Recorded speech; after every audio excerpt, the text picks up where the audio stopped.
All right. Hey, everyone. Hopefully I'm coming through loud and clear on your end there. This is our Slugger. It is the summer of Slug and a beautiful Sunday today. Just let me know about the audio levels if they're problematic. 1 a.m. where Lua is. Oh my goodness. Awesome. Oh, thanks, Brian. Good. Awesome. Good. So, today, a little bit of a relaxed thing. There's a little bit of backstory as to what we're doing today as well, too. My mother is coming down to visit me in a few days, and I need to clean up some of the Lego in the guest room. So, one of the things I have to do today is, well, let me get the camera on, and that might make a little bit more sense. Let's do it this way. Okay.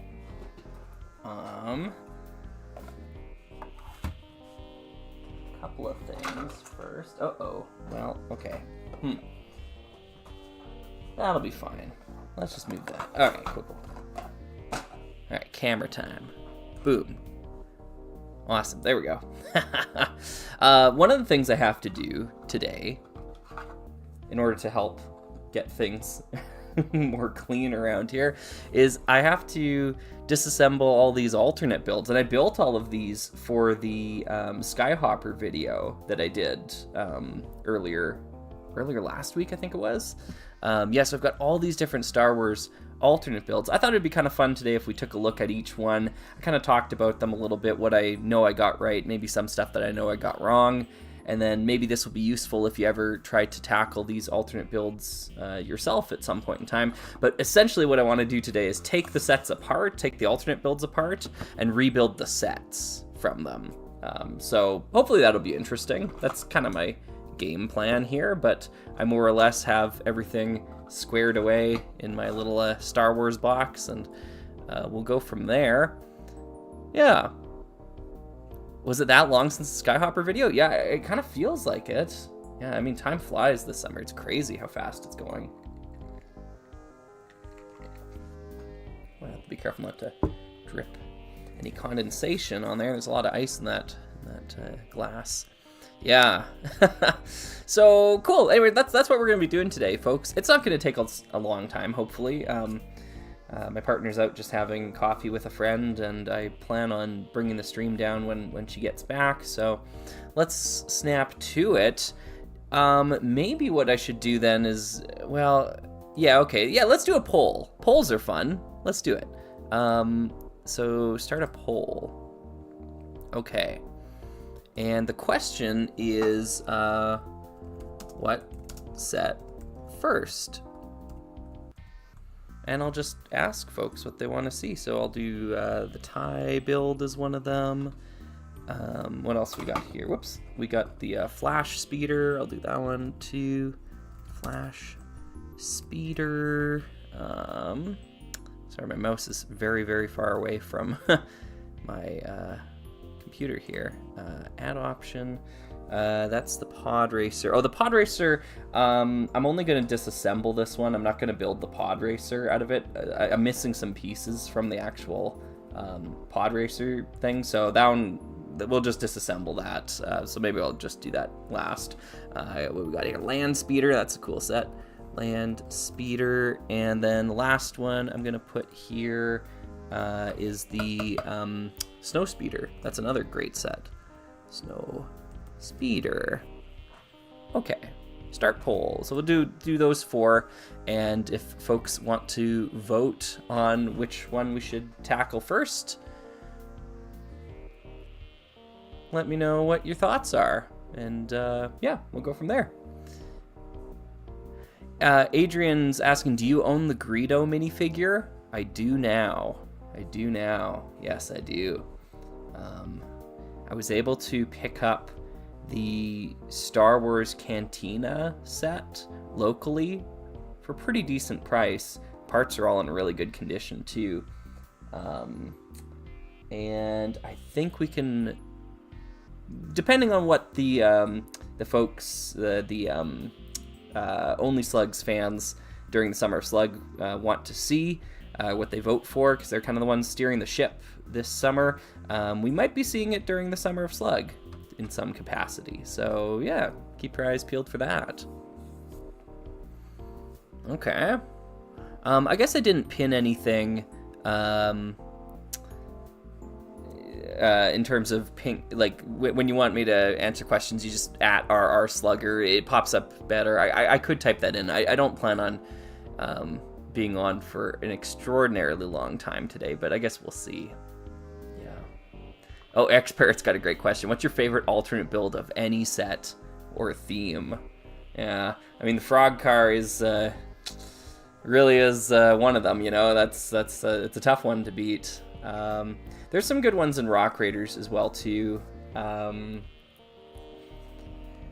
Whew, yeah, that's a tough question to answer offhand. I don't know if I have a good answer right away.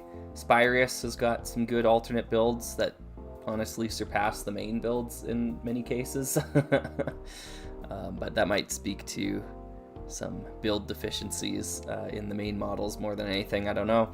Blacktron's got some good ones too. There's a really great alternate build for the Alienator. And again, that's probably because the Alienator isn't all that great. So, but I mean, back then you could like the parts were so much more varied in terms of the uses you could make of each element. I think there was just a lot more bricks in older Lego sets, so you know, I think it led to more diversity in design with what you could do with them. It's a little bit tougher to make that happen, I think, with modern sets, but I have been impressed with some stuff that other people have done before.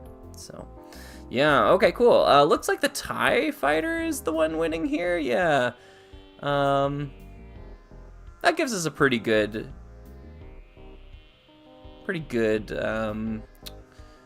array of things. Maybe I'll leave it up for another minute. Let's say one more minute, and then I will end the poll there. Space Holiday was saying, "Hey Slugger, when is the earliest we'll see a new Orient Expedition video?" This fall is the plan. This fall is the plan to finish off the China leg of the expedition. Yeah. Once I get that in motion, I'm pretty much just committed to finishing it the whole way. So, yeah. I know it's been a long wait. It's been a lot longer of a wait than I intended, but yeah, that's the goal, is this fall to get back to the Orient Expedition, finish it off. I might be delayed a little bit. I don't want to get too much into specifics, but I have some sponsored video obligations to cover. Not on this channel though. Yeah, there's no Lego sponsored videos coming out anytime soon. But Renegade Game Studios has sent me some HeroScape review copies, so I'll be working on doing some stuff in September related to HeroScape. So I'll be doing that. Yeah, so Orient Expedition, I don't know, maybe November is a good thing to pencil into your calendar. But yeah, that's the idea. All right, let's end the poll here. Take a look what we got. Dun, dun, dun, dun. All right, people want to see the TIE Fighter. And then it's a pretty close tie between the Flash Speeder and the Snow Speeder. And then the Land Speeder gets dead last, unfortunately. Poor Land Speeder. I love that set. Okay, let's just move some stuff out of the way so that we can do that. I just kind of have like a little box where I put my Star Wars. It all kind of belongs in a box there. All right, so we'll move the Land Speeder. We'll move the Snow Speeder. Actually, let me put them in order so I don't forget the order. Okay, Flash Speeder was first, so we'll put that one up there. Snow Speeder was second. Land Speeder was third. And then we've got this TIE Fighter alternate build. Now, this is the one. This was definitely the most difficult one, like no question, right? It's huge. There's so much going on in it, like, yeah. So this was by far the most difficult one. It's also the one I know I got some things wrong. Like, I just 100% I'm dead sure I'm wrong in a few spots. One spot that I'm wrong about is the way that this satellite dish attaches at the back here. It's supposed to be a whole plate higher. I don't, like, I mean, this set almost uses every single part, like this alternate build. Let me show you what I had left over. It's not a lot. Did I put it back in the box? I hope I did. Let's see here. What do we got in here? All right, got a few goodies. Yeah. These are my leftovers. That's like, that's nothing. So we got the figure. All right, this is this is all they had. I watched Apollo 13 again the other day. You know, it's kind of a fun movie. But yeah, there's that scene where they pour out all the stuff. Like, this is what they've got up there. You know, this is what we have to work with, and this is all we got left. Like, there's this, like, yeah. This uses almost every single part of the buffalo. This is quite an extensive alternate build. Now, this thing is supposed to be on there, this little megaphone with the green jumper piece. It's supposed to fit back here, right in front of the dish, but I can't get mine on there because the dish isn't high enough, like, you know. So I don't know. Yeah, maybe it's got something to do with these parts. Actually, you know what? I probably could. I don't want to spend too much time trying to refinagle things, but if I took these two parts back there and stuck them on and put this in, that would get us closer. The only thing is that I don't have a lot of confidence with what's going on in the cockpit section. It's close, but it's not close enough. And I don't think this is going to be close enough either, because the angle that you get on the back of the box, I guess I should bring that up again. The angle that you get on it, oh, it's going the other way. Yeah, no, those parts are clearly not there. There is something going on there. No, oh, they kind of are. Yeah, they are there. Oh, but then there's a blue plate. Where the heck am I going to get an extra blue plate from? Yeah. All right. So anyways, it's close. My goal is not today. My goal is not to finish it and like get it 100%. My goal is to take it apart. So I'm actually working backwards by doing this right now. But yeah, it's kind of an interesting build. Part of the reason why I didn't commit to this one fully is because I knew I wasn't playing with a full deck of cards.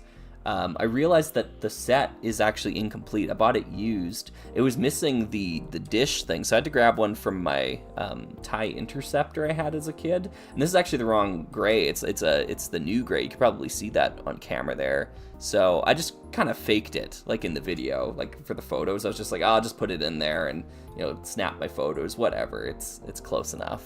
And yeah, I think it is passable for what I needed from it. The idea behind alternate builds anyways is that they're really focused on sparking creativity. I think there's something to be said for sure for sitting down and trying to 100% accurately recreate an alternate build. Like, for sure, that's a valid goal. But at the same time, that's not the only reason to engage with alternate builds. So don't feel bad if you're ever in a position where you're building an alternate build and you just can't quite get it right. You know, sometimes close enough is close enough. And, you know, it's the journey of putting those elements together to make something that's totally abstract compared to what the set was designed around. So yeah, I think there's a lot of value in alternate builds. Whoops, sorry, I bumped the microphone there. We will be using these instructions here in a little bit, or in a minute, I should say. But before I get to that, I actually bought something else very recently. I saw it pop up locally, so I'm just gonna grab it really quick.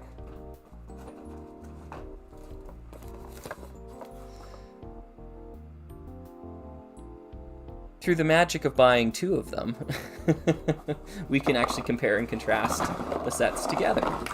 So,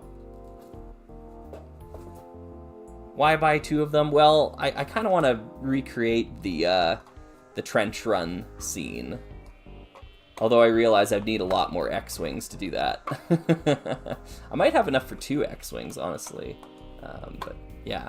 So if I have 2 TIE fighters, and I've already got the TIE Advanced for Darth Vader. But yeah, this is the set. And like what what a perfect TIE fighter. Like, they just nailed it, like, right out of the gate. Like the wings are super impressive. They all come off very easily as well too, so you can actually do like battle damage and blow them up. Like, super fun. The whole cockpit, I think it's just accessible through it. Oh yeah, no, it does. Yeah, the whole thing opens up like that, so you can get your pilot inside. They've got this control piece in the wrong spot, but that's okay. I can fix that later. But yeah, and the blue tint on the wings, like, it's such a necessary element to give TIE fighters like their accurate color and add a little bit of like life into the build. Yeah, I think they just nailed it. Looks so good. So good. It's such a good Lego rendition of a TIE fighter. The weirdest thing about the set is the stand to me. Like, I don't think it's honestly needed. Like, the set stands up, like, you know, it's a TIE fighter. Like, you just set it on its wings and it's fine. I don't know why they felt the need that they needed to include a little stand, but it doesn't peg in or anything. It's just a round tile on the top there, and there's kind of like a gap on the underside of the TIE fighter, and it just rests up on top. So, like, it's cool. It's cool and all. Like, I'm not complaining necessarily. It's an odd decision to me. I don't know if I get it, but yeah. Motors is talking about sand blue TIE fighters. I'm a huge huge advocate for sand blue TIE fighters. I think that would be the perfect compromise. Yep. Yeah, barring that, I think blue is better than gray. So that's kind of where I'm at.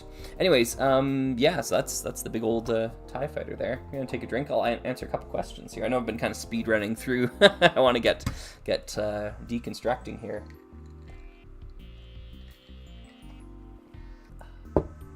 Okay. Donovich was saying, I think the stand is supposed to be the refueling station. Oh, yeah. I kind of want to take a stab at building, or I was thinking about this the other day, building, like you sometimes see them, like, they're clawed, like there's like a claw that hangs onto the TIE fighters, like in docking bays, and then it unclips and they go. And I was thinking of doing like a claw thing using those insectoid bug arms. Like, I think that'd be the kind of right fit stylistically as well too, because you want it to look classic like this. You want it to look like it was made in 1999. So that might be fun. Yeah. Unitron Command Center was saying, your Skyhopper video has given me the will again to rise up on the 2007 MTT and say the 2001 is so much better. Yeah, that 2001 is one I would love to get my hands on. That set. It has so many unique and interesting pieces in it, but it's quite expensive and honestly quite rare as well too. At least locally, I rarely ever see it go up for sale. So yeah, anyways, that's the end goal. We want our TIE fighter to look like that at the end here. Let's get these clone troopers out of the way, and we'll get to this thing here. Hey, Trick Bricks! Cool. These sets are so nostalgic for me. I hardly pay attention to Star Wars Lego anymore, but these give me the warm and fuzzies for sure. Which is your favorite? Oh, good question.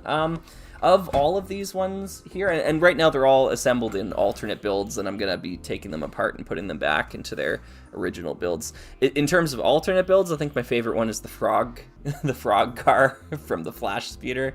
Like, that's just great. That's like, you just got to imagine like the set designer building this thing, designing the set and then designing alt builds for it, was looking at their big pile of green pieces, and they're like, frog, yes, frog, that's what we're gonna do.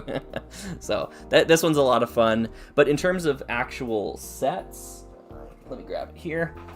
The original Snow Speeder, I think it, like, they perfected it, first try, just nailed it. It's so interesting to me how all, like, I haven't analyzed every single one, but the vast majority of snow speeders that came after this one use the exact same build idea, where the wings are clipped in either with ratchet hinges or whatever, and then there's slope bricks to hold the contour correctly, like, and this sort of thing going on at the front with these specific slope pieces. Like, yeah, like you still see that on snow speeders today.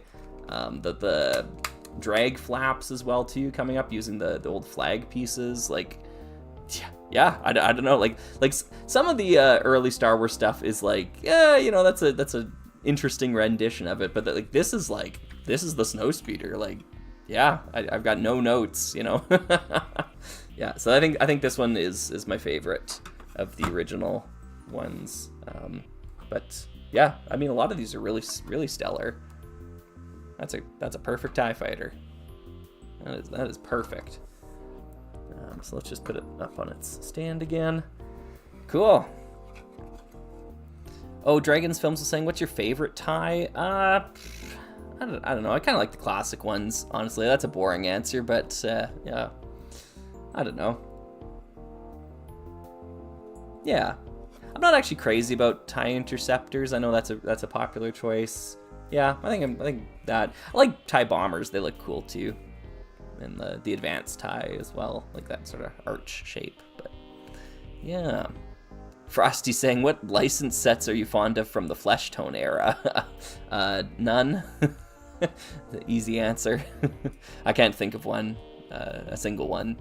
Sorry. Yeah.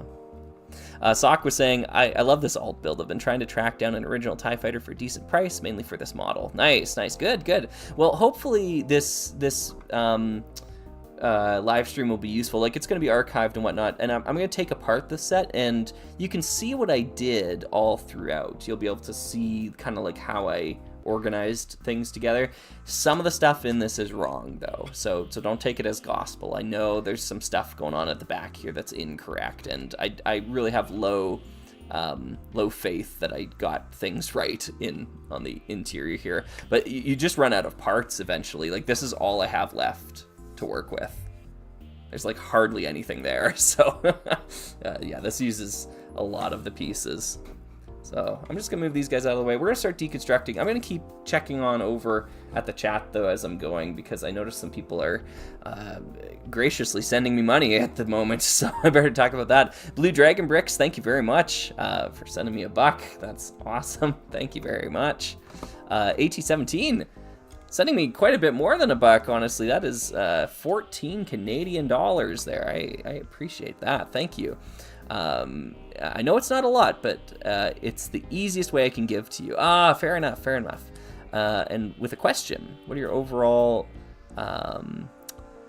your overall thoughts on Creator 3-in-1? Does it capture the creativity of old Lego? I think they do. Yes, I really like Creator 3-in-1, and one of my favorite Lego designers currently working with the company, Marin Stipkovich,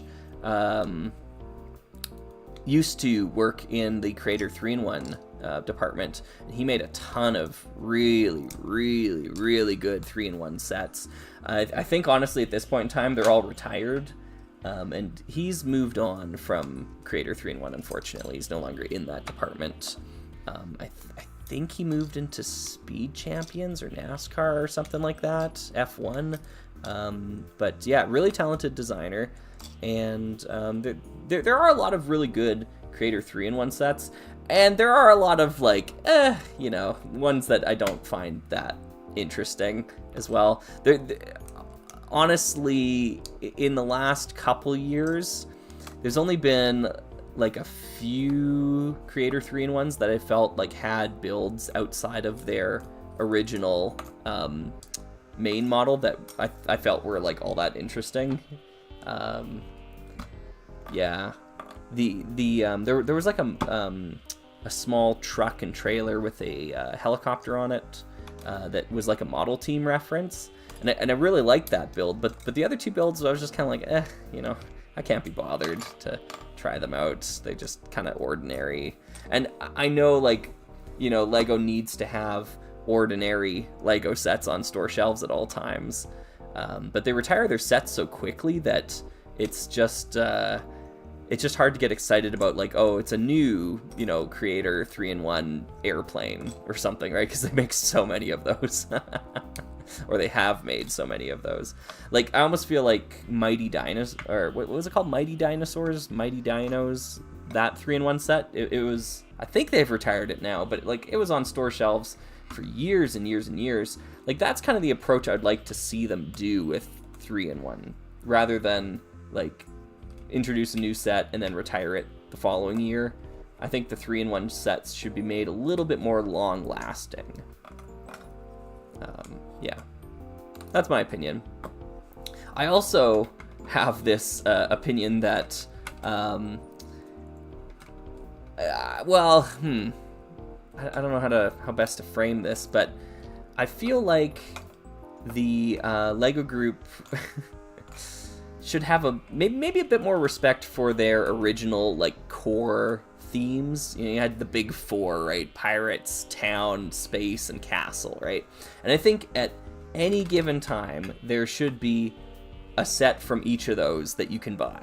Like, if you wanted to right now go and buy a pirate ship from LEGO, you should be able to go and buy a pirate ship, right?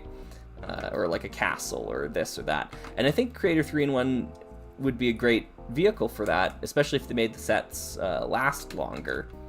I just feel like that's kind of maybe an obligation they should be looking to fulfill. But I am not in charge at LEGO. I'm not the one making the decisions, and I don't think my idea would make them a lot of money, so 'tis what it is.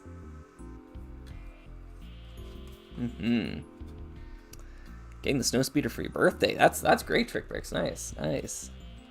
Yeah, I actually had a few of these sets growing up. I don't know if I had any of these ones though, to be honest. I had the Pod Racer, and I've just got the Pod Racer set up in an alternate build thing. And I remember getting the Pod Racer before I'd seen the movie, and I remember being really weirded out by, like, what are these, like, what is this, you know, because it has like all these tan bricks connecting things together. I was like, this is a weird looking ship. I don't understand what these tan pieces are. Of course, later on, after seeing it, I realized, oh, that's supposed to be like invisible. It's the sand beneath it. It's just there to hold it together structurally. But I thought it was a part of the ship initially. So, yeah.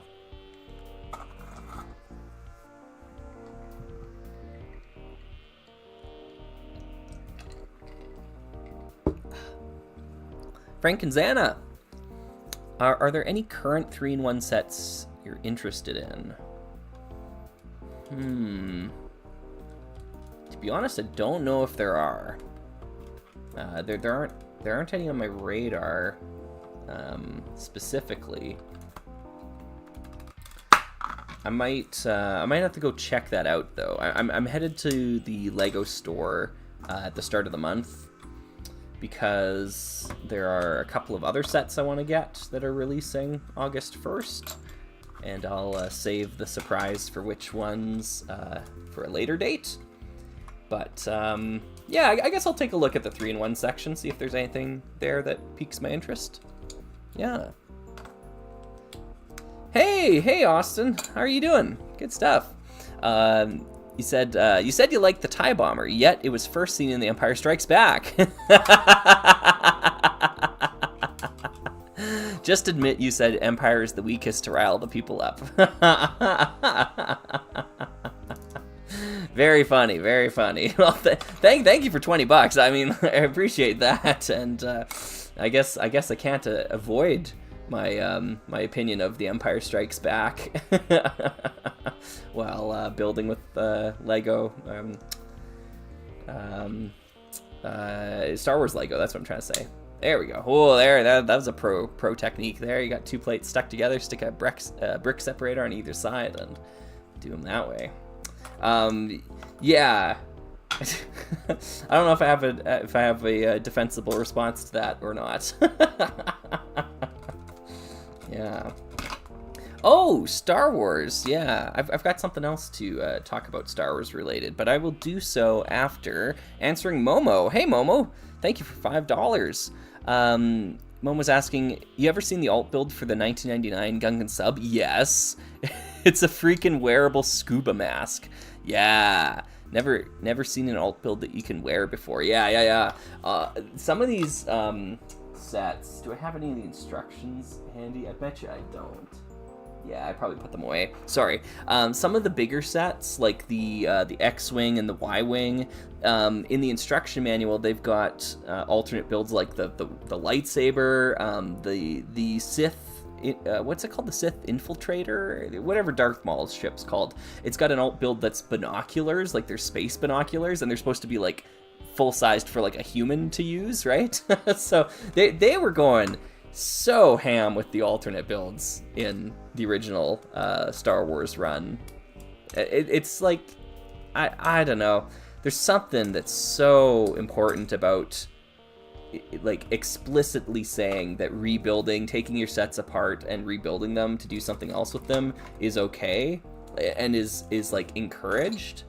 I got a lot of pushback on that video, and I mean, I expected as much. I was kind of knocking Lego Star Wars to some extent, but yeah, there are folks definitely saying like, oh, you know, oh wow, shocking, you know, that you can take your sets apart. Wow, I really needed Lego to tell me that. And I'm like, yeah, you kind of do, honestly. Like that, it's not that like kids won't like do that organically, but it's what you're encouraging with the toy that I think is important. Like there's definitely something to be said for having those sort of, you know, thoughts represented officially, like in some sort of capacity. So yeah, I also got a lot of comments asking about Rebuild the Galaxy being the newest theme, and I love to see it. It's like I described it to some people as like a heartbeat from a corpse, you know? Like, it's like, oh, is this thing actually alive? Like, is Lego Star Wars still breathing? Like, what's going on? Yeah. So the Rebuild the Galaxy stuff is excellent. It's what Lego Star Wars should have been doing for the past 20 years. But we'll see if it sticks around long term or not. That's yeah. Lego Star Wars, like on what's the word I want to use here? My brain is not firing on full capacity today, unfortunately. Unapologetically was the king of alternate builds in its time. Like, there was no series like Lego Star Wars when it came to alternate builds.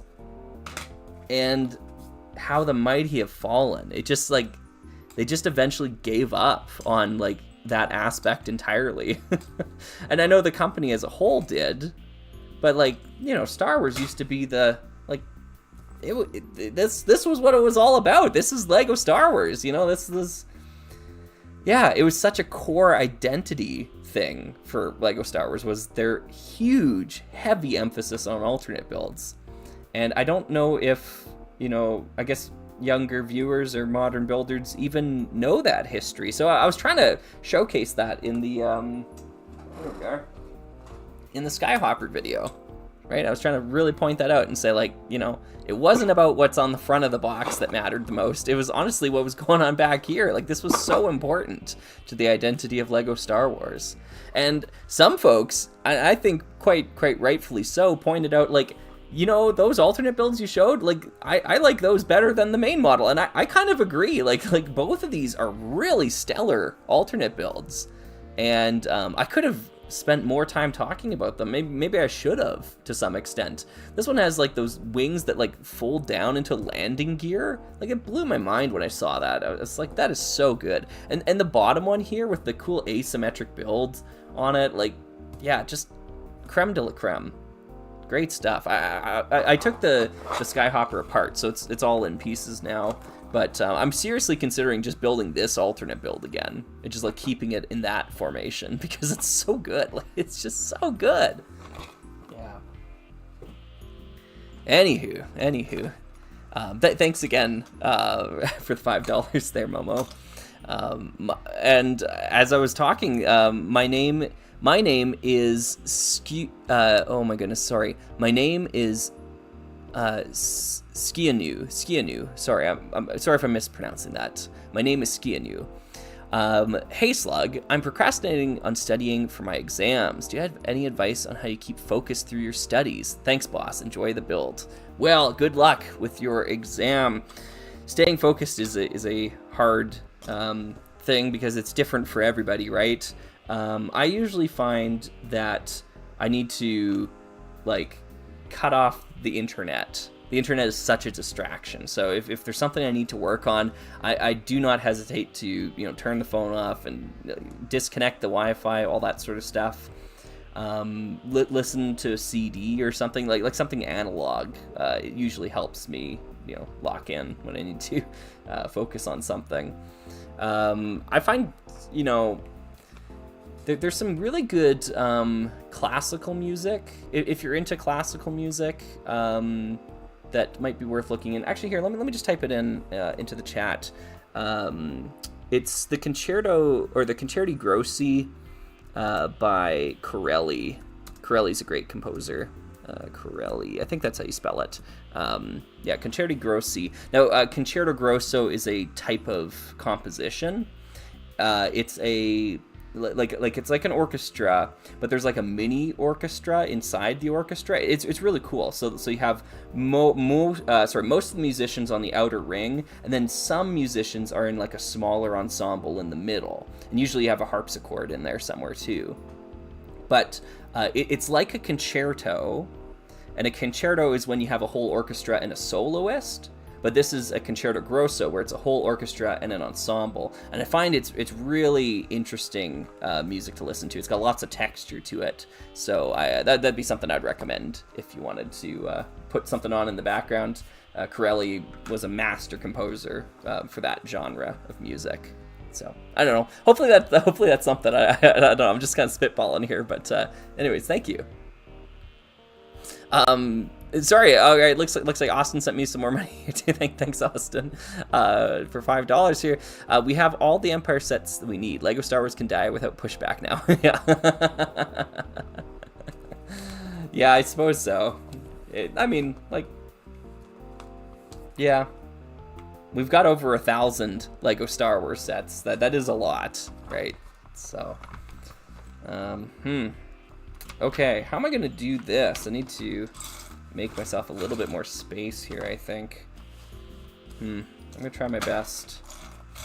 We're gonna try to construct the TIE Fighter using the instructions. And while I'm doing that, I'm gonna respond to Donovich here again. Thank you. Donovich was saying, I gotta go now, it's late and I have work tomorrow, but before I go, I also wanna ask, do you own the original Millennium Falcon, or are you planning to get it? I've hemmed and hawed on that one a few times. I've seen it locally pop up. Yeah, I've just never pulled the trigger on it. It's a pretty common set, at least in my area. Like, it seems to always be in stock at one of my local Lego stores. So, I haven't really, felt the urgency of, I need to pick this set up. I'm also not a huge Millennium Falcon lover. I know there's lots of fans of the ship out there. I think it's an okay design. It's not my favorite, certainly, from Star Wars. I'm kind of with Luke when he says what a piece of junk, that's kind of where I'm at. It's not the prettiest looking thing. It's okay. They're far better ships than Star Wars, in my opinion. So yeah, I'm not crazy about it. But, yeah, I don't know, maybe one day I'll pick it up. Anyways, thank you again, and thanks for tuning in as well, too. Frank and Xana. I get my work done listening to music composed by R.R. Slugger. Oh! Yeah, I suppose. That's a weird thing to think about, because it's certainly not something I'm used to doing, listening to my own music. Occasionally I will, when it's very recently been recorded, because it'll still be stuck in my head. Because when you write and record music, you spend a long time listening to it, and so just naturally it gets stuck in your head, because you have to listen back to it so much while you're doing it, that you'll just that'll be the only thing you've got going on in your brain for a while there. So yeah, those are the times sometimes where I will listen to a song on repeat for a little while longer, just to kind of satiate my brain, I suppose. But yeah, I think lyricless music like that can be good for study. So that's cool. What have I done wrong? What am I doing wrong? Okay, that goes there. There we go.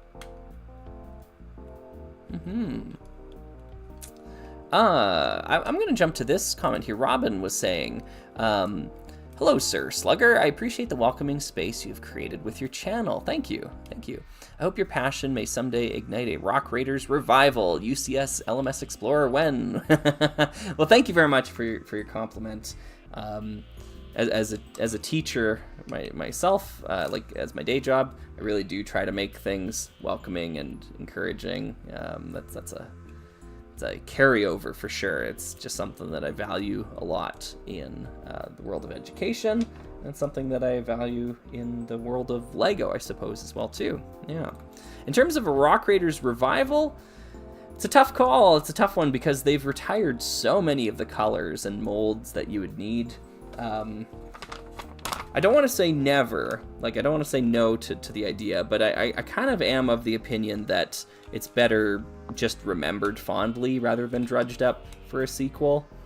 I think Power Miners was the right idea, though.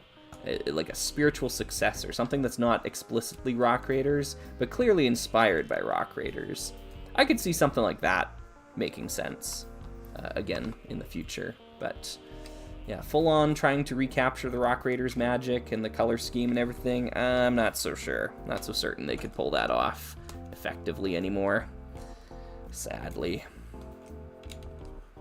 Lua was asking, whatever I listen to, or just saying, sorry, whatever I listen to, it has to be something I've heard a lot, so it's not that exciting anymore. Yeah, that's true, that's true. Like, newness can distract. I was actually driving a lot yesterday because I was playing a show out of town here, so I had to drive to and from the venue.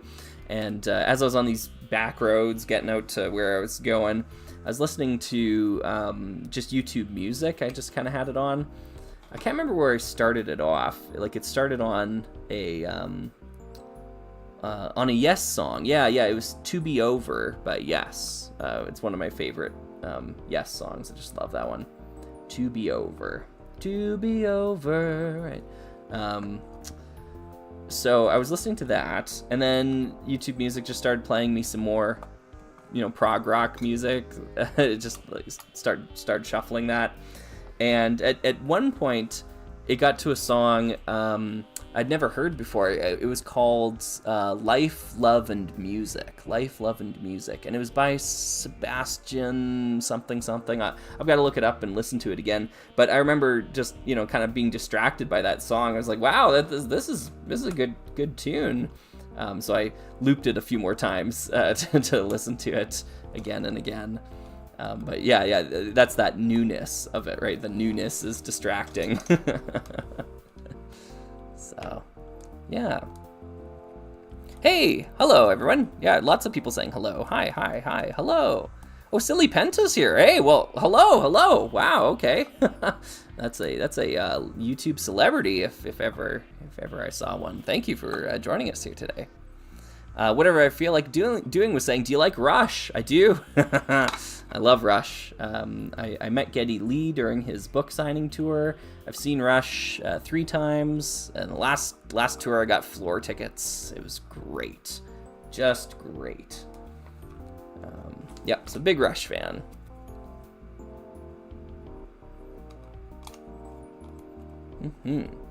Oh, Emilius was asking, what do you play when you do shows? I play bass. I play electric guitar as well too, in one of my other groups, and I play acoustic guitar in yet another group that I'm in. So, lots of instruments. But for this punk rock band I'm in, I play the bass, which is why I think a lot of our Slugger tracks have such a heavy bass emphasis. It's because it's an instrument that I've grown really fond of over the past 8 or so years since I started playing it. Honestly, I think I've gotten pretty good at it too, which is something that, when you like you get good at something, like an instrument, you feel good when you play it, and then you just keep playing it because you feel good when you play it, and then you get better, right? Like it's that positive feedback loop that's really, really great to fall into. So yeah, that's kind of where I'm at with bass guitar. I think I'm not like the fastest, most technical player on the planet. Certainly on a electric guitar. On bass, I fare much better.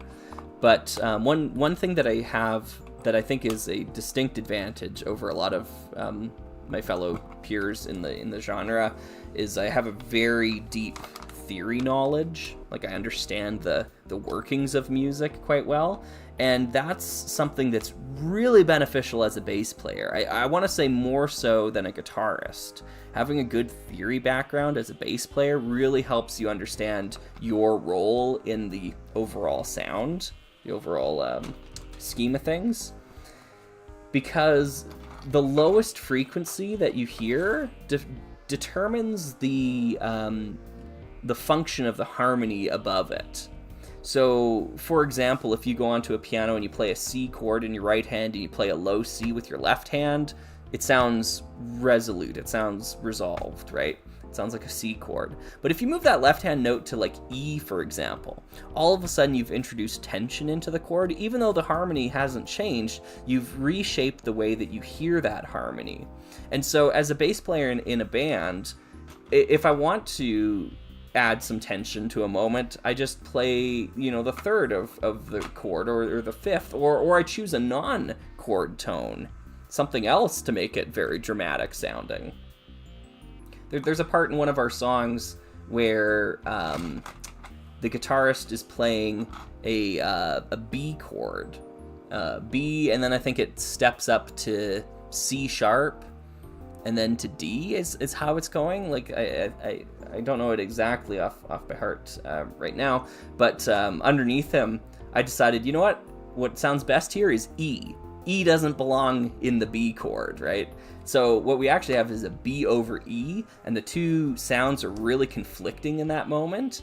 And then when he goes to C sharp, I go to F sharp. So it's this conflict, and then it rises up a whole step, and then we come together on the G chord. And it's a really cool moment of the song, and I'm kind of in love with the way that like doesn't work when you think about it, but it does like when you hear it. Yeah. So I don't know. Yeah, bass is a really fun instrument, and it's a very powerful tool. Yeah, we just played a ton of music last night. It was, you can probably hear it in my voice here a little bit too, because I was doing a lot of singing as well. But yeah, we played for about 4 hours. So yeah, the demands of touring life and all that. Do I have that correct? I think I put them on correctly. Yeah, that's fine. So anyways, yeah, you're getting to hear a little bit about that. I would love to one day share, like, more publicly the bands that I'm in and share my music. It's just that sharing those band names and everything is basically just, doxing myself and saying like, hey, this is me, this is my name, this is where I live, these are the bands that I play in, this is where you can come see me, like, yeah. I don't think I'm quite there yet. I want to be eventually, but yeah. So, sorry, I got to keep it a little bit more cryptic and mysterious for now. But, yeah, obviously music is a huge passion of mine. And, yeah, the bass is the instrument that I gravitate towards these days. Look at this paneling. This is so smart. Like it absolutely conveys TIE Fighter. Yeah. What a great job. Good job, Lego. Good job. How many I need? 4. Yeah, let's do that. 1, 2, 3, and 4. Nitron, hey. A little off topic, but have you heard about a movie on Netflix called K-Pop Demon Hunters? It's surprisingly good, catchy, original music too. Interesting. I have not. I really don't know anything about K-pop other than Psy, I think, is the only artist that I would recognize from a K-pop lineup. Psy has got some great music. My favorite Psy song is New Face. Yeah, I love that one. Yeah, alright. New Face. Oh, he's got another really good one too. I don't know the name of it. Yeah, he's got lots of good music, actually. Now I'm thinking about it a little bit more. But in general, it's not really a genre that interests me the way it seems to interest a lot of other people, so I'm probably the wrong slug for the job. This is a really smart solution. So they got this piece here. Actually, you know what? I bet you this piece was made for these TIE fighters, now that I'm looking at it. Because I recognize it from Life on Mars. It's in the excavation searcher. But correct me if I'm wrong, I think this part was made in 1999, specifically for TIE fighters. I have a hunch. I have a hunch this was made in 1999 for the TIE fighter. It's just a very smart, like, lock it in, right? That ain't going nowhere. That is great.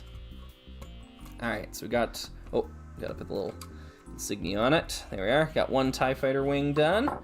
Now we just gotta do it again. Do it again. The Waffle Ninja was asking, since you like music, do you like any of the video sets? I never had any, or I didn't buy any of the video sets. Video had like a very specific style to it. It was a very specific like party culture style that I just, yeah, it's not really my thing. Yeah, the vibrant rave colors is kind of what it reminded me of. Like it really looked like an EDM festival, and yeah, EDM is not our Slugger's genre of music. No, sorry. And maybe that's, you know, from a callous perspective of a jaded local musician, you know.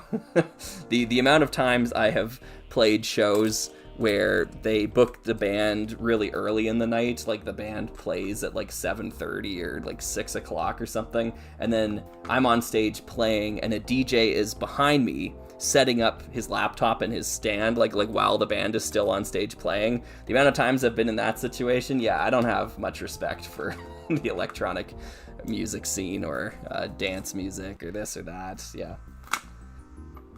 So not really my groove. Video is doing Galador numbers.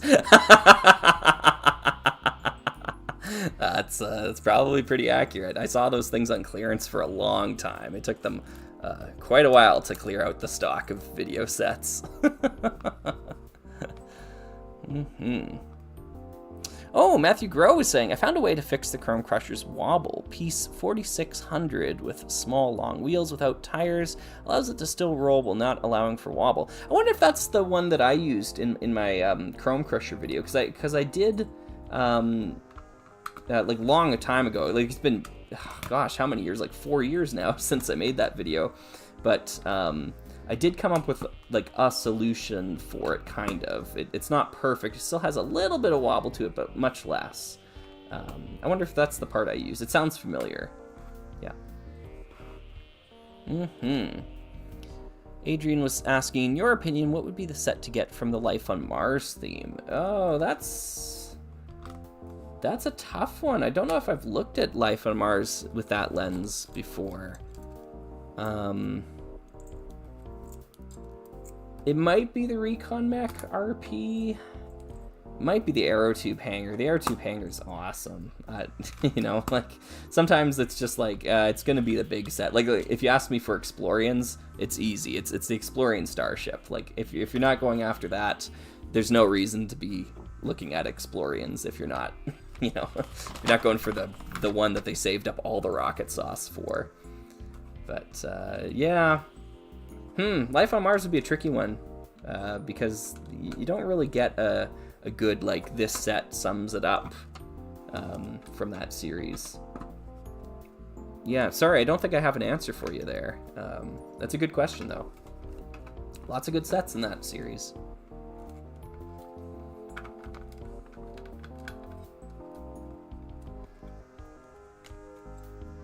Oh, it needs two 2x2 plates on top. Yeah, that sounds familiar. Yeah, I think we might be thinking of the same piece then.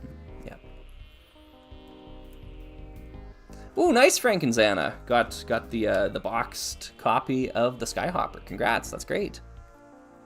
Let's see. AT17 was saying, I remember from your friend's arcade video that you had the video llama. Yes. If you remember why, what made you get that figure? I got that figure, I just bought them separately. I got that one because it seemed like that was like the video mascot. And I kind of figured, oh, maybe this will be a useful figure to have in the future in case I need to ever talk about LEGO video. I can cut to a shot of the mascot.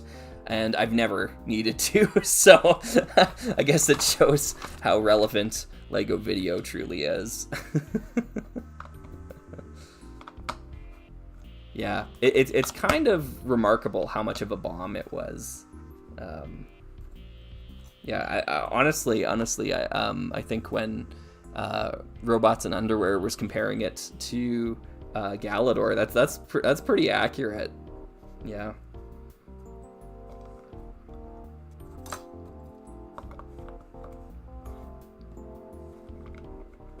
It's the summer of Galador, yes.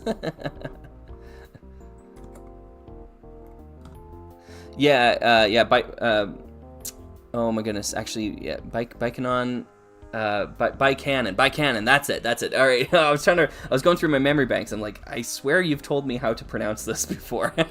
Bikanon was saying, if you're not going for the Martian sets, don't bother with the human sets from Life on Mars. I think that's accurate as well too. Yeah, that's really the reason why you're getting into Life on Mars is for the Martians. The human sets are a necessary evil for the rest there. Cool. Alrighty, look at that. We got ourselves another TIE Fighter flight stand. I'm gonna extend that just a little bit so it doesn't bend the tube as much. Okay, Stormtrooper blaster. Looks like I've got some extra pieces left over here as well too. I'm just gonna move them off to the side. Don't really need the Stormtrooper blaster. Oh yeah, lots of cool stuff in here. Yeah, I wouldn't mind getting the Infiltrator at some point. The Gungan sub would be cool. It's tough to find that one cheap enough. I would love Watto's Junkyard, but that is an expensive set most of the time. I think I have most of the parts of the Imperial Shuttle. They're kind of yellowed though, so I haven't really focused on that. I've got the B-Wing, I've got the A-Wing, I've got the AAT. I don't have Slave 1. I've got the AT-ST, I've got the TIE Fighter, I've got the X-Wing, I've got the Droid Starfighter. I don't have the Naboo Swamp, don't know if I really need it. Don't have the Pod Race, don't have those two, don't have the Battle Carrier down there. Don't know if I need that one either, but yeah, lots of cool stuff back then. This is a cool little pamphlet. And I had the Technic Stormtrooper as well too. He had a cool play function. I didn't have the C-3PO though. But yeah. All right, let's assemble. Control pod. TIE Fighter wing. Other TIE Fighter wing. Horrible TIE Fighter impression. All right, and through the power of buying 2 of them, we've got 2 of them. These look great. Just fabulous. Fabulous. They can crash into each other, which happens... What movie did the 2 crash into each other? Is that in Return of the Jedi, where they're flying in the thing and they run out of space and they bump into each other, chasing the Millennium Falcon? Can't remember if they're regular TIEs or not. There might be interceptors in there, but yeah. I can't shake them! Blasted pigs, where are you? Yeah, cool. TIE Fighter. All right, TIE Fighter complete.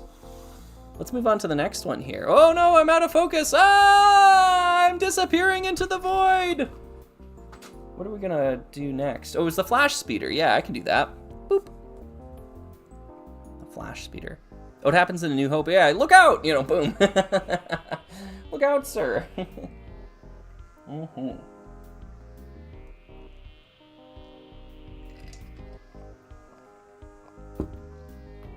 I've got something Star Wars related I can talk about.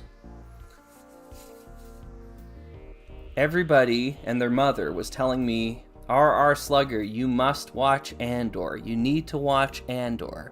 Sit down and watch Andor. And so I tried, and I sat down and I watched it.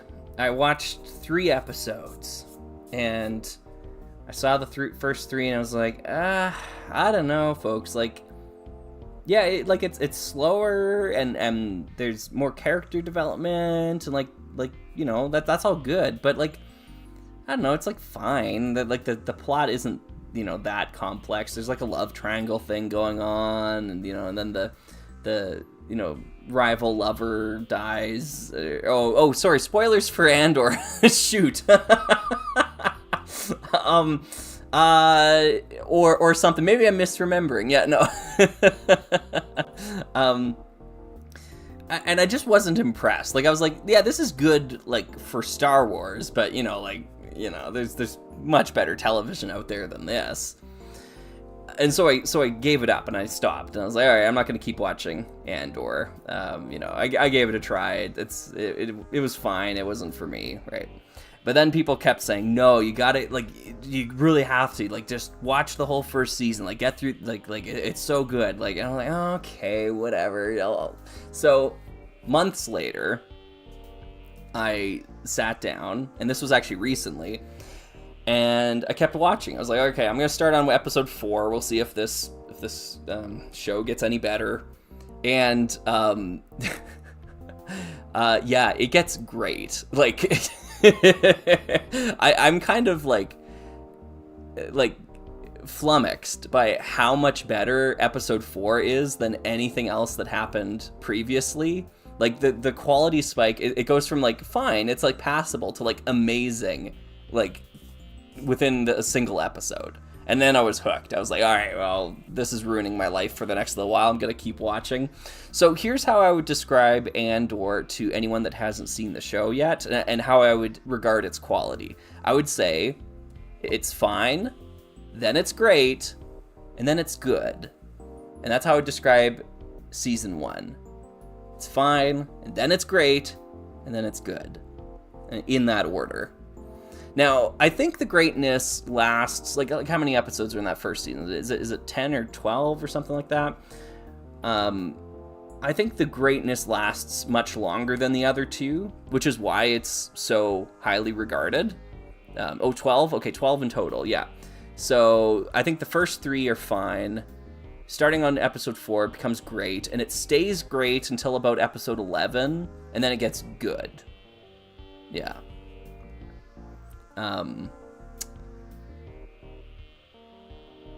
So did you prefer the second or third arc? I don't know. I don't know where they're numbered there. I think both of those are good though.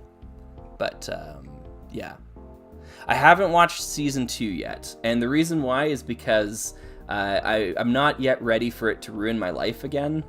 And like I described it, like I usually stay away from these sorts of television shows because like they have that like endless cliffhanger thing that's like so addicting. I just kind of know my limits. Like I just know that like, okay, if I sit down and watch this, it's gonna be like 8 hours of like one of my days. I'm just gonna like completely shoot one of my days away, right? Like, so I usually avoid this type of television. So I'm intentionally waiting on season 2. I'll watch it eventually, and I'm sure it's got great stuff in it now, right? I'm just not hankering for that next fix. Like I got to the end of season 1, and honestly, I could probably leave it there and I'd be fine. So what I wanted to do, sorry, this was the frog car. I guess I'm already disassembling it. Shoot, let me just put some parts back here really quick. Let me talk about the frog car. But before I do, can I talk about Andor spoilers here? Is that gonna be cool? Andor spoilers. Can I talk about Andor spoilers? Let me know.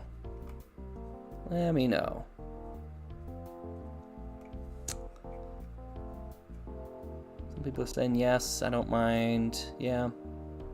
Star Wars is my thing. Oh, yeah, pull it. Yeah, Slugger, it's your stream. Yeah, fair. I figured, okay, so I'm going to say, I'm going to talk about Andor spoilers. If you don't want to hear them, you can tune the stream down, or close it down or whatever.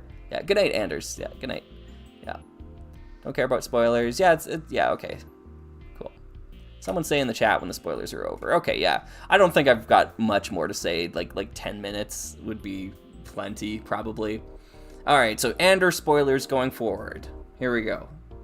So like I said, first 3 episodes, like, I think are necessary, but they're not all that great, so you just got to get through them. You need to see them, though, because they pay all that stuff off later, like the characters, like when he goes back and he visits Bix. Is that her name? Bix? Yeah, something like that.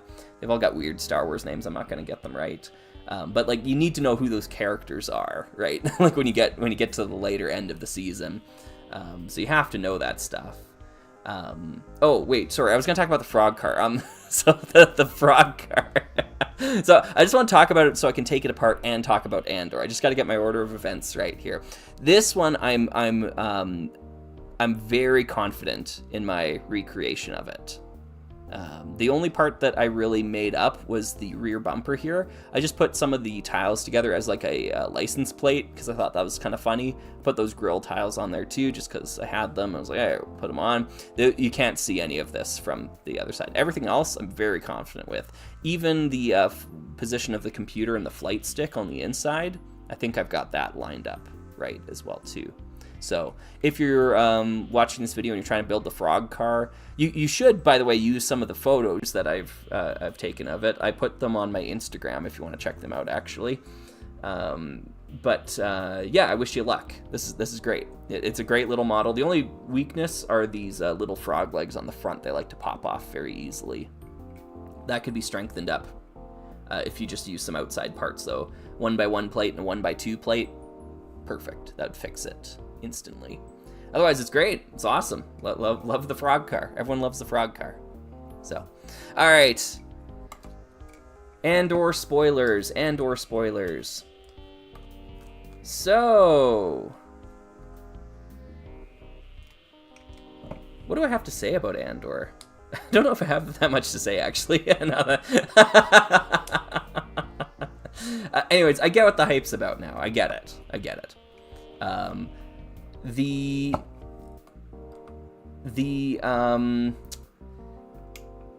Imperial officer who's in the IBS and she's like doing the security stuff. I don't remember her name. I don't remember any of the names, but I loved that, like, lifting back the curtain to see like all those Imperial officers like nipping at each other, trying to be top dog. Like, it was great. Really good character work all throughout the show. The one character I didn't really like, and I kind of, you know, he never really grew on me, was that original Imperial guy that you kind of follow in the first 3 episodes, who's trying to bring order to the chaos or whatever.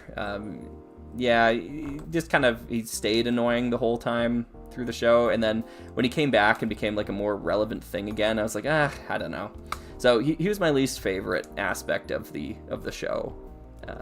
Just wasn't a big fan of him. Sybil, something like that. Yeah, weird Star Wars names. So, you know, whatever. The characters in the that rebel assault that they do on that garrison depot, like all those characters, really well fleshed out for being such minor things. And Andor had a very efficient way of adding characterization to people, characters, I suppose. Just sometimes like one line was enough to make it so that a certain character had like just more life to them. They talk about the like the turncoat, I suppose, that they have. They've got like the inside guy who's helping them plan the raid, and how he was married to one of the local women and the Empire killed her or something like that, and that's why he's switched sides. It just adds like it's one line that they put in there, and it just gives that character so much more to work with, because then it recontextualizes every scene they're in, and you really start seeing it, like when the other Imperial officers are like complaining about the smell of the locals and like all that sort of stuff. It's not that he's like resistant because he's a traitor. It's because, you know, he he has to like grin and bear it in those moments to help, keep his cover. It's great. Yeah, like really, really good. So I've got that as a positive thing there. I really liked all that. Liked all those characters. We're talking about Andor right now for anyone tuning in. I'm spoiling season 1 at the moment. There's a prison arc, like where Andor is imprisoned. I do, however, I really like the prison elements too. Like it's all great. Everything about that is fantastic. I think there's a bit of like an inefficiency of design though. So I guess what I'm getting at is when Andor helps pull off the heist and escapes, he gets away. But then I think it's even by the end of that episode, or maybe it's the next episode, he then gets imprisoned for a completely different reason. And I just feel like maybe in the writer's room there was a way to connect those dots a little bit better so that one naturally led to the other thing. It's a minor thing. Like it's not a huge, like it's not, a plot hole or whatever. It's just like, I felt it at the time watching it. I was like, oh, this is kind of inefficient storytelling.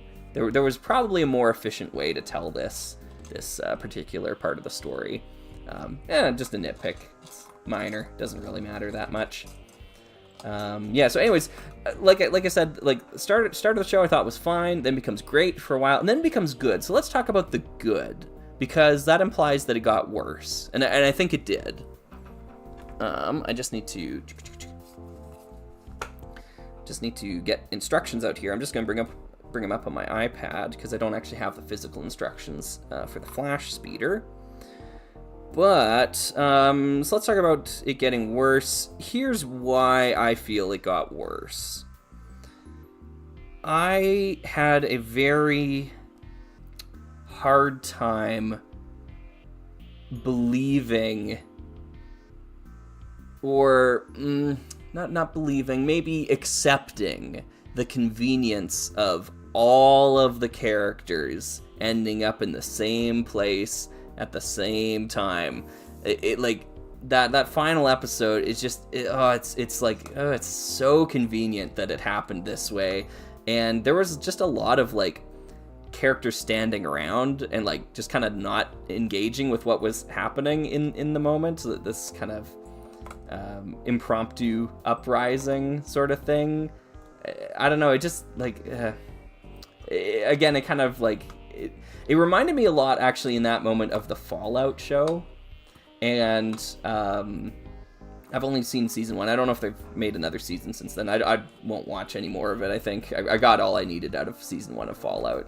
I enjoyed it, don't get me wrong, but there are some intensely plot armor heavy moments in that show where like, oh man, this is like so convenient that happened the way it did, to help the story keep going. It's still a good show, and honestly, I don't have a lot of bad things to say about it, but it was giving me Fallout flashbacks as I was watching Andor, and I just wasn't really like, I was like, I get it, like we got to bring everybody together for the end of the season, like something's got to happen, but at the same time, I felt like, it's awfully convenient that everybody ended up here at the same time.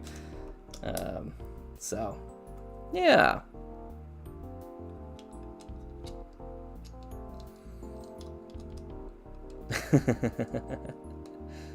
That's just Star Wars, yeah, I suppose.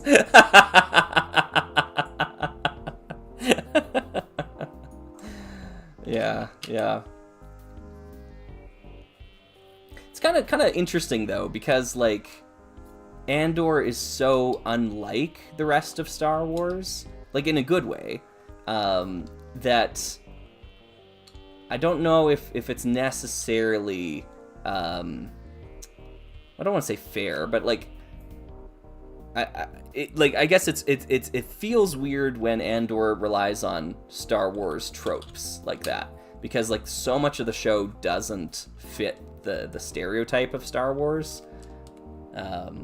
Like it's a very like thought-provoking show in a way that's like Star Wars isn't as a property, you know. Yeah, and I'm saying that again as a good thing. Like I'm trying to pay a compliment to Andor, because it's a really well crafted piece of television. But yeah. Anywho, I guess those are my thoughts on Andor. What was that? Was that about 10 minutes? Yeah. Yeah, Andor almost reads like Star Trek. And honestly, not just like Trek, that's like TNG Trek, more like Deep Space Nine Trek, because Andor is so character focused. So character focused. And like, I mean, it's amazing. It's kind of like incredible to see that, because like, You'll get random one-off characters in Andor that have more characterization than like Han Solo does, right? Like Han Solo is kind of like, you know, the thief with a heart of gold, and like you can sum him up in like a sentence. His character arc, like Han Solo's character arc, is done at the end of the first movie. You know, like that's he's completed all he's gonna do, right? There's like little things that he does in Empire and Return of the Jedi, but basically he's kind of a closed book by then. So yeah, but like Andor, I don't know, just they spend a lot more time, you know, fleshing out their characters, and it's exciting to see Star Wars do that, because it's not the norm for Star Wars. Mm-hmm.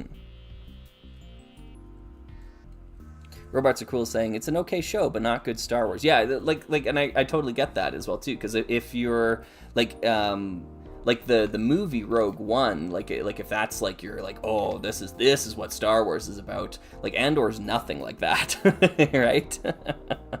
And honestly, I rewatched Rogue One recently too, and I quite enjoyed it. I was surprised how well that movie held up, because at the time I kind of like, you know, I was like, it's fine, it's whatever. It was better than I remembered it.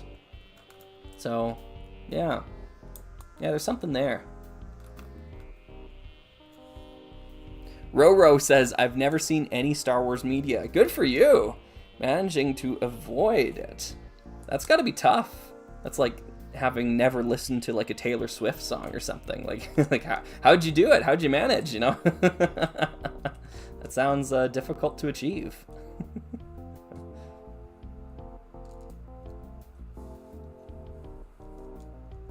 Oh yeah, Robert the Goat was saying the only thing that didn't hold up was Grand Moff Tarkin. Yeah, Grand Moff. That's great. That's perfect. Yeah, I hated it back then, and it looks even worse today. Yeah, just recast the role. Like, just get someone else who looks like Grand Moff Tarkin, or Peter Cushing. I mean, like, it's so dumb. Yeah, and unfortunately, like, it undermines one of like the best plots in that movie, which is the Krennic stuff. Now Krennic has to play opposite a like prequel, like, you know, alien like CGI, you know, monstrosity, and yeah, I mean the actor who plays Krennic does an admirable job, you know, trying to make that work, but yeah, it looks goofy. It's really out of place. So yeah, definitely a black mark on an otherwise pretty great Star Wars film. Yeah, exactly. Zeron saying, or sorry, X Eron. I gotta try to get that right. X Eron's saying they got a good look-alike for the end of episode 3. I thought the same thing. Just, what's that guy doing? You know, is he busy? Yeah. Cool. Got some pods for the back of the flash speeders. Flash speeders are really cool vehicle design. It's like a hot rod, like a space hot rod looking thing. Yeah. K2 Films is saying, is this the idea I suggested, figuring alternate builds? Not really. What I'm actually doing here is I'm taking apart alternate builds and putting them back to their original thing. Because I have all these alternate builds left over from when I made the Skyhopper video. And I'm trying to clean up a little bit, and I got to take them apart at some point. And I kind of figured it would be interesting to just show it, show the process. And maybe it'll be useful if folks are trying to build them themselves. They'll see it in different states of deconstruction. So I don't know, I just thought I'd do something casual here today. Nothing too exciting, nothing too crazy. And at the same time, we've just been kind of talking about some Star Wars stuff, which I think makes sense, right? If I'm building with Star Wars, we should be talking about it as well too. This little guy goes here. And, we gotta put things on the bottom, so we're gonna do that step. It's the summer of Slug! Yeah.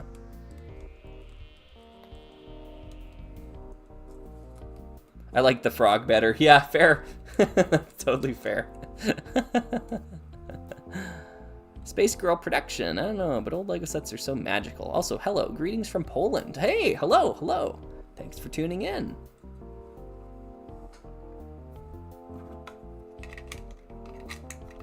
Adrian was saying, favorite Beatles album? Very easy for me, Abbey Road. Yeah, it's not even a contest. I saw a production of Abbey Road live where the group that put it on tried to recreate every sound on the album in a live setting. So it wasn't just like a cover band doing Beatles songs. It was like they had like, I don't know how many musicians, maybe like 14 of them or so. And they would try to recreate every sound, and it was panned in stereo. So like they were trying to put sounds where you would have heard them in the stereo mix, and it was done in like a live theater, like a concert hall. It was phenomenal. Yeah, kind of like one of those like life-changing performances. Yeah, it really showed me the majesty of that album.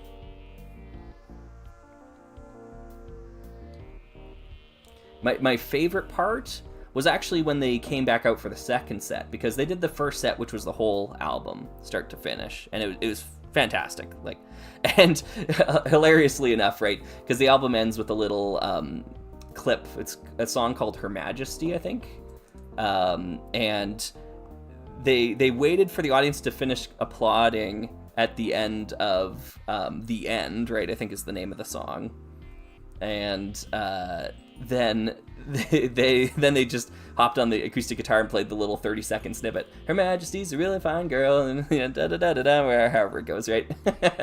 And it was a good comedic moment too. They just kind of like had the right comedic timing for it. So yeah, that was really cool. But anyways, when they came back out for the second set, they were just doing Beatles songs. They were like, okay, now we did Abbey Road, now we're just gonna do a bunch of Beatles songs that we enjoy.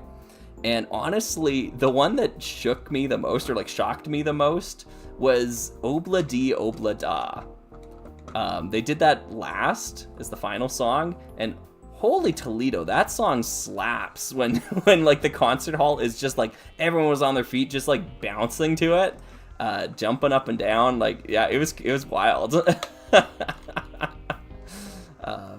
And the best part of the whole thing was there was one woman up on stage who was in charge of doing the keyboard overdubs, or no, she was doing like some shaker thing or something for a bit. I can't remember what she was doing exactly, but she was up on a riser, and then towards the end of Obla Di Obla Da, I think it's in like the third verse or the fourth verse or whatever, it's the last verse, there's a couple of little piano things that are put in as overdubs, like do do do do do do do do do, like that sort of thing. It's very minor, but she walked down off of her riser, came up to the front of the stage to the piano, played the little thing, and then turned around and came right back up to where she was on the top riser, and people were just going nuts. They were like, yeah! It was great. Fantastic. So, yeah, it's a touring group. It's called Classic Albums Live. Classic Albums Live. I saw them do the Houses of the Holy, which is my favorite Led Zeppelin album, and it was also incredibly good. And really painted a picture of like, wow, I bet you Led Zeppelin wasn't that good as a live band back in the day, because like you needed like 6 guitarists to cover all the overdubs and everything to make the, you know, make like Dancing Days really kick, you know. So yeah, it was great. It was great. Jagged Fire saying worst Beatles album. I don't know if I have a least favorite Beatles album. It's like Abbey Road is like the Beatles at the best that they ever were. Yeah, and everything else to me is kind of like, there's some good songs here or there. Nothing really stand out. I'm a pretty big fan of the White Album, even though I'll admit most of the songs are pretty lackluster. It feels like a collection of Beatles demos more than anything. So, yeah. There's this Flash Speeder. A great little Lego set here. It's got a hatch that opens up in the back for storing the space binoculars, in case you want to do some geological scanning somewhere. But yeah, Flash Speeder. Gio's asking, have they ever done a Beach Boys live? I'd imagine they would have. I'm not super familiar with Beach Boys albums, though, so it's not something I would be watching for. They did The Wall, like the Pink Floyd album live, but I actually saw Roger Waters do The Wall already back in 2012. I think he toured that. It was phenomenal. So I don't really need to see other people attempt to do it. Yeah. So next up is our snow speeder build, and this is a weird one. It's a catapult, like a person catapult. Hey, Hillian Batman, welcome. Well, what we're doing here today is we're taking alternate builds and deconstructing them and putting them back in their regular mode. So what we're going to do now is we're going to take this alternate build of the snow speeder and turn it into a snow speeder.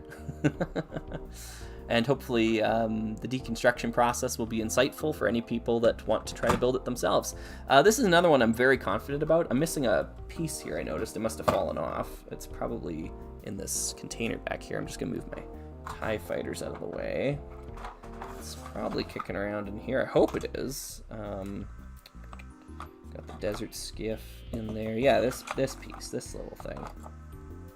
So this is the lever that attaches, and it just pops in, like you put it in the hollow stud there, and that lever is what, you know, the minifigures are supposed to pull the lever to launch the people through the catapult. Yeah, and the catapult's hilarious, of course, right? So we'll grab a couple of figures here. We'll grab a Luke Skywalker and just a random pilot guy I made. All right, put the random pilot guy in the seat, hangs out there. Luke's over here, ready to pull the lever. Pull the lever, Kronk! Right, and then woo! Yeah, so it's pretty great. No notes. Yeah. So anyways, this is the snow speeder alternate build. I think I've got the rest of the pieces kicking around here. Are these the rest of the pieces? These are the rest of the pieces. There we go, yeah. So this one leaves a lot behind, right? There's lots of empty or leftover parts here. But we're going to turn it into a snow speeder. By gum. By gum we are. Yeah, Manuel saying the correct color snow speeder, and you are correct. Yes. Hydley and Batman says, yeah, you're going to have a whole squadron of snow speeders, a whole rogue squadron. Yeah, Rogue Squadron was one of my favorite games on the computer. I love Rogue Squadron. Like the first one. I haven't played any of the other ones, but I love the first Rogue Squadron. Rogue Squadron, where's our cover? Yeah. Played that game many times. Many times. And I do have paper instructions for this set, so I'll be using those. Roro was saying, I bought the Hypno Cruiser for photography for the Time Drifters. Nice. And the set was fantastic. As my second ever retro set, it didn't disappoint. Hey, I'm happy to hear it. Happy to hear it. Yeah. The Hypno Cruiser is fantastic. I agree. Yeah, is there anything I need to talk about here that would be helpful for anyone who wants to build it? I don't think so. This thing was the toughest thing, the lever, getting that, and the blue plate, just understanding what's happening there. This is what's going on back here. It's the hinge bricks, right? So you put the 2 gray ones, and then you put the white one with the longer thing, and it has to go in that order for it to work. It's just kind of a strange, not symmetrical part of the build. For the most part, though, it was all pretty self-evident. You get a pretty good angle on it on the box. Actually, I have the box right here. Yeah, this is a fairly decent angle to work from. You can see from the top down pretty much everything. Like, there's some things that are hidden, like you can't see what's in this gap back here. You can't see what's on the back, but you can make some inferences in terms of what parts you have left over and what matches the build. So, yeah, pretty sure I've got most of this correct. Yeah, I can't really think of anything. Although these, actually, you know what? I bet you it's these parts on the very back here, the vent pieces. Now I'm looking at the box again. I don't think I see the roundness of this on the back. It's probably this with the upward, like the vertical lines facing out like that. That's probably what that part is supposed to be, but oh well, we got pretty close. Not the end of the world. Emblene's Door saying, I forgot to so I'll ask it again. What's your favorite Thomas the Tank Engine narrator? And is the Magic Railroad good? Oh, good question. Yeah. In one of my recent videos, I'd mentioned that I enjoy Thomas the Tank Engine. And yeah, I grew up with tons of the VHS tapes. I don't remember which ones, but probably from the first 4 seasons. I've seen like the Unlucky Tugs videos kind of recapping each season or talking about them. I think he's up to season 14 now, which is pretty impressive. But yeah, like as I was watching those, I was like, oh yeah, I recognize these like season 1, season 2, season 3, season 4 episodes. As soon as you got to season 5, I was like, I don't know if I've seen any of these. So I think I probably checked out a Thomas before I got to season 5. So, yeah, that probably helps fill in which narrators I would gravitate towards. In my opinion, and I've listened to episodes from, I think, all the narrators at this point now. I've gone back and kind of watched them. There's, like, good and bad, but then there's George Carlin. And George Carlin is on, like, a completely separate plane of existence from the other Thomas narrators. Yeah, like just the degree of talent there it's night and day. So I think there's definitely something to be said for like preferring the narrator that you listened to most as a kid. And I think for me it might be George Carlin. It might be Ringo though. I had a lot of Ringo tapes, and Ringo's great too. Don't get me wrong. Probably the perfect first narrator for Thomas, like the perfect mix of star power and talent and charm, I guess. But like George Carlin has like individualized voices for every character, and they're consistent, and it's not just the same voice across multiple characters. Like he just does a funny voice and like this is every character. But yeah, like it is so hard to do that as a narrator of something, and like it's such an underrated skill, and yeah, he's got that mastered. So yeah, George Carlin, like I wouldn't even if folks want to say like they've got a different favorite one, I think George Carlin is hands down the most talented, like the most skilled narrator for Thomas. Yeah, I think that's kind of like indisputable. It's yeah, so George Carlin. There is no other. Yeah, I think that answers that. Oh, and Magic Railroad, I saw it in theaters as a kid, and I loved it, and I loved the toys. I had all the wooden railway toys for Magic Railroad. Yeah, so lots of fond memories. I haven't seen that movie in 25 years though, and I kind of don't want to see it again because I'm afraid like it just won't be as good as I remembered it being. So, yeah, I remember the movie being great, but I have a feeling it isn't. So, Yeah, yeah. Mm-hmm. Hylian Batman was saying, I've been listening to a lot of Fleetwood Mac recently. Got any thoughts? Yeah, I like Fleetwood Mac. They've got some really good tunes. I'm more of like a greatest hits Fleetwood Mac listener. Although Rumors is, you know, like it's a huge popular album for a reason. Like it's just, yeah. It's like, wow, okay, this song or this album's got a lot of good songs on it. Yeah.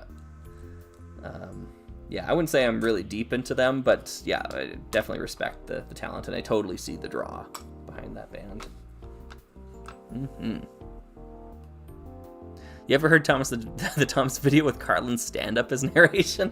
That'd be funny. Yeah. I think it just kind of goes to the show, like, or it goes to show his range. Like, it just has so much more range than the other Thomas narrators. The fact that he could, like, even do it, like, as well as he does and be a stand-up comedian. Right?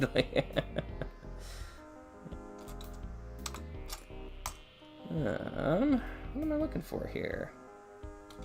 That's a piece I need.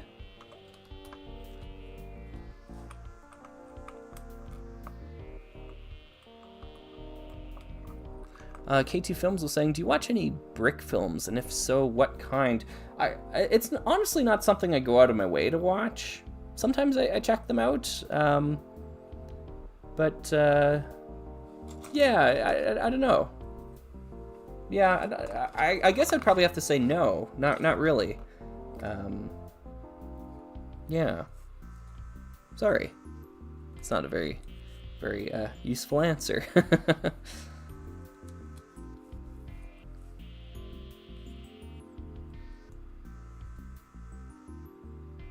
Roro was saying, have you ever seen the movie Holes? Oh, yeah. And everyone liked it. Yeah. I think that's probably just a genuinely likable movie. My brother was obsessed with that movie as a kid.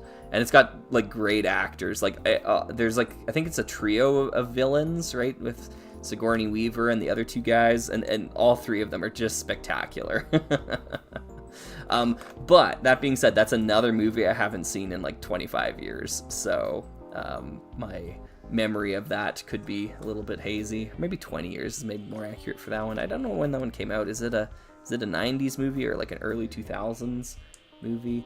It was pretty big at the time. Like it was like the school curriculum. Like everyone read Holes and we all watched the movie like several times across multiple grades. So yeah, pretty well versed with that film, I think.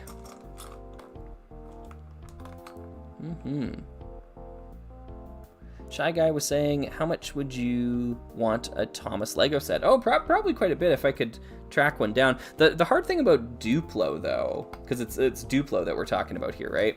Used Duplo is a crapshoot. That is a really... because you got to remember, like, the clientele that used those sets. Like, yeah...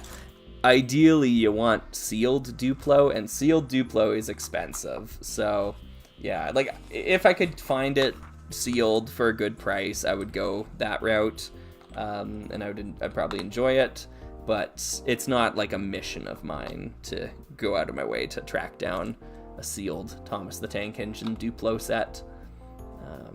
It would be cool. It would be cool.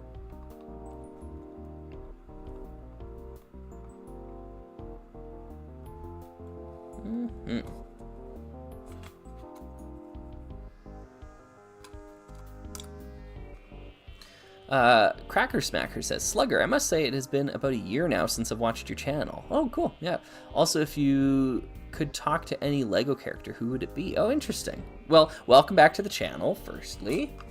Nice to have you back. If you want to go back and check out any of the things I've been doing the past year, you certainly can. All the videos are there. If I could talk to a Lego character, if I could talk to one, Chief from Rock Raiders would be a pretty cool person to talk to. I imagine he's probably got some stories to tell. His gravelly voice might get a little bit grating on my ears, though, but it still might be a fun conversation. Yeah.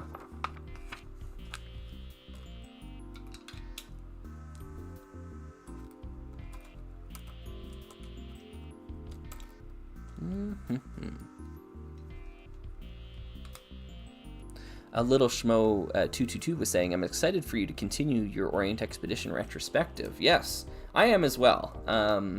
It's going to happen in the fall. My best guess is sometime around November. Maybe I can get some videos out in October. The thing that's going to hold it up a little bit here is I've actually been... I've got some sponsored videos that I need to make, that I'm obligated to make videos for. And they're not Lego, you don't... It's not Lego related, it's HeroScape related. So Renegade Game Studios sent me some figures, some review copies of some figures that I'll be reviewing on my Slugscape channel. So I'll be working on that, and I want to do that in September. I'm not going to spend any time during the Summer of Slug working on that, and I was actually pretty clear with them up front about that, saying that, like, yes, you can send that stuff to me, but I'm not going to work on any of it until after the Summer of Slug, because the folks that are supporting me during the Summer of Slug are doing it under the pretense that I'm going to be doing Lego-related things. I think it would be very, very shady of me to use any of that time that they're supporting me to work on other projects, especially like a sponsored project like that I'm already being sponsored to do. Yeah, that would be pretty scummy of me, I think, so I'm not going to do that. If that makes sense. Yeah, so Blobby, sorry, new Slugscape is not coming soon, it's coming after the summer. Yeah, Summer Slug is purely Lego. It's a Lego thing, and I intend to keep it that way. And yeah, hopefully people will appreciate that sort of commitment and transparency, is what I hope.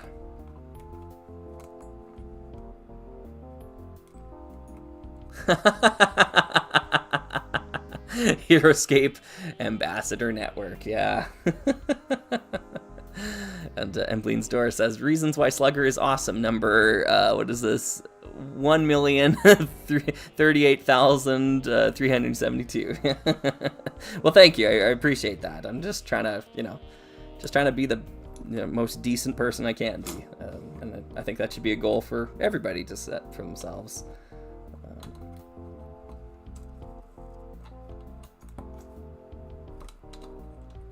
Blue Dragon Bricks, hey. I forgot to add a message to my super chat earlier. Oh, yeah, I remember. Okay, yeah, gotcha. I was wondering if you have any castle sets and if you'll make any videos on them anytime soon. I do have some castle sets. I don't have a ton of them. Do I plan on making any videos on them is the tough thing. Like, largely the answer is no, but I would like to at some point. I got to throw the castle fans a bone at some point in time. The thing that usually holds me back is I don't really have that much to say about the sets. Like, I like them, but I mean, like, you've seen my videos. You know what I'm about. I try to go a little bit deeper than just like a general set review, And if I don't have anything other than like, hey, I kind of like this set, to say about something, I usually don't make a video about it because the script just doesn't come naturally. There isn't really much to be done. Yeah, like I'm certainly not opposed to doing it at some point in time. It's just there needs to be some sort of creative spark that inspires me. Drives me to write about a set, because if it's not there, it's really tough. Like it's very tough to come up with something that's authentic if you just are going through the motions. And I don't want to turn our Slugger into that ever. It's get to the point where it's like, oh, I guess I got to talk about this, which is why, by the way, it's one of the many reasons why, but it's certainly one of the reasons why I don't pursue any sponsorship deals with modern Lego. Because I know I was just talking about how I'm doing sponsored videos for Renegade Game Studios, and I'm not doing that with Lego because I don't really have anything inspirational to say about modern Lego sets. Like, they're fine. they're passable. They get the job done for the most part. But you know, like it's I don't know. Yeah. So, but HeroScape, I freaking love HeroScape. I've got a million and one things I want to say about these new figures they sent me. Like, yeah.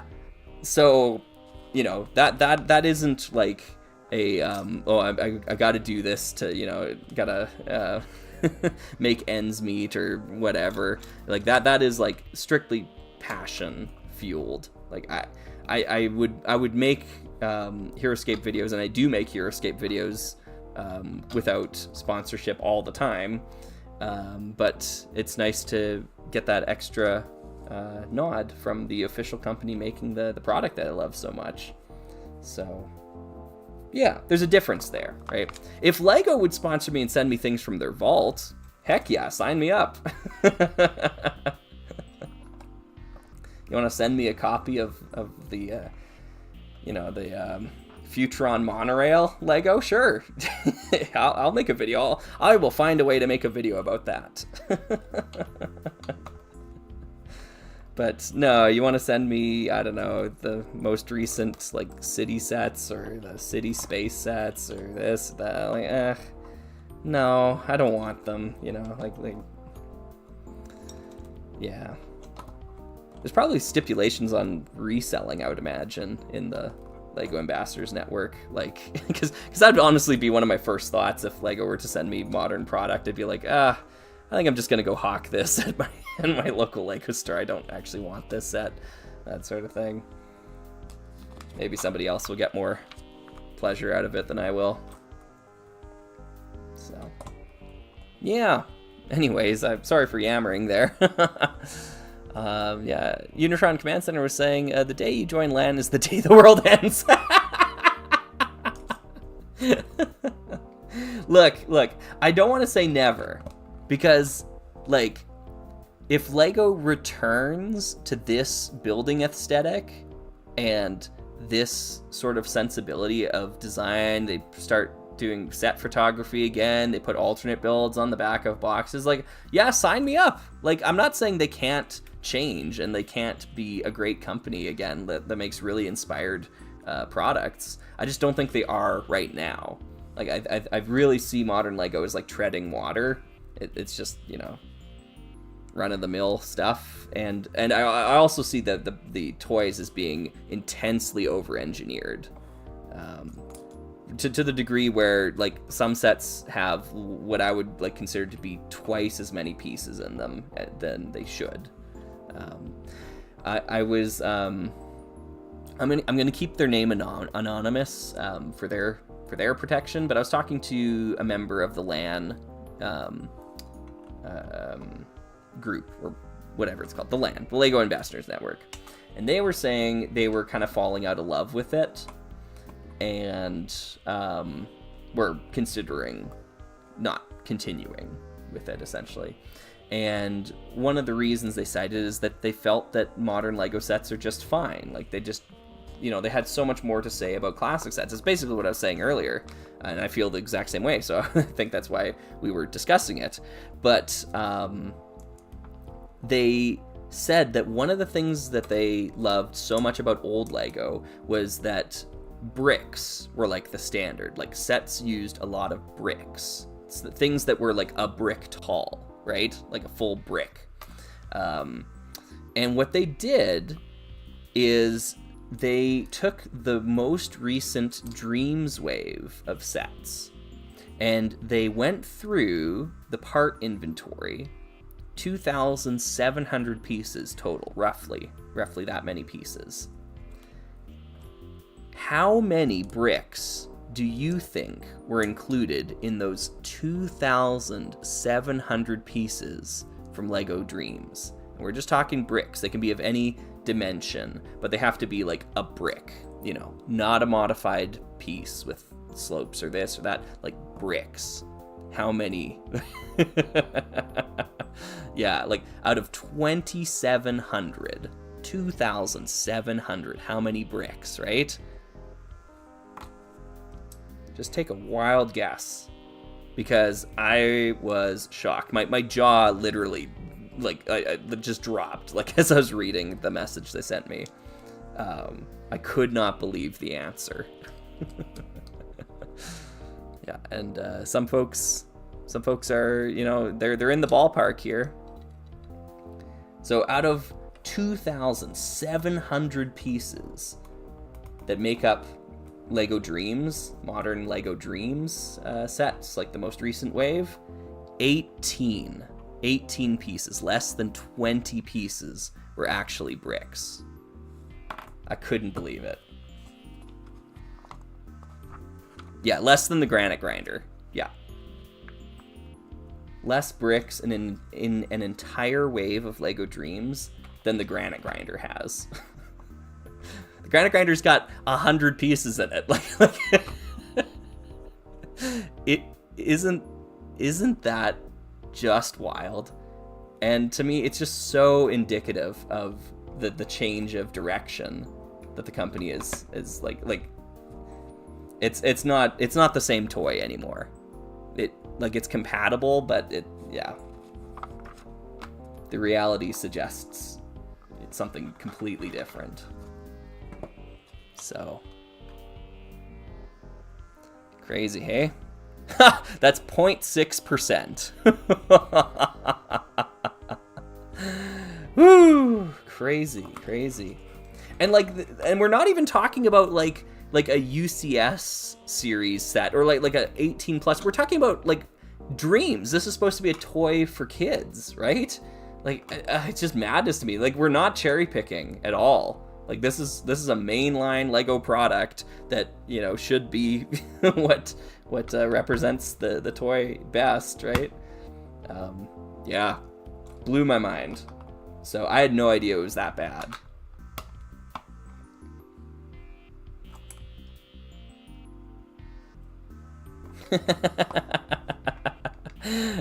Does the RR stand for respiratory rate? Yeah, it does when I read that message that only 18 pieces from Lego Dreams are actually bricks.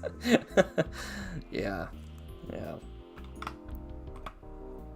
Wild stuff. Wild stuff. Now, I skipped past a couple of questions there. I'm just going to jump back to them so that the folks that asked them don't get missed there. Xeron was saying, it's interesting, I agree modern Lego is pretty dry compared to classic Lego, but financially the sets everyone loves were made when the company was bleeding money. Now they're killing it. Exactly, yeah. And I think those two are directly related, right? If you design something artistic, well, I don't want to... Okay, I'll finish my statement, and then maybe I'll walk it back a bit. The great, in my opinion, the greatest pieces of art speak to us. I'm already walking it back. See, I don't want to imply that there's no artistry in modern Lego, because there obviously is. But I think having like a more niche appeal can be a strength of art. If that's making sense, like if folks are following the train of logic there, like there's something about mass appeal that is, you know, useful. Obviously, as a company, you want to have mass appeal, and I think that's what Lego's aiming for now.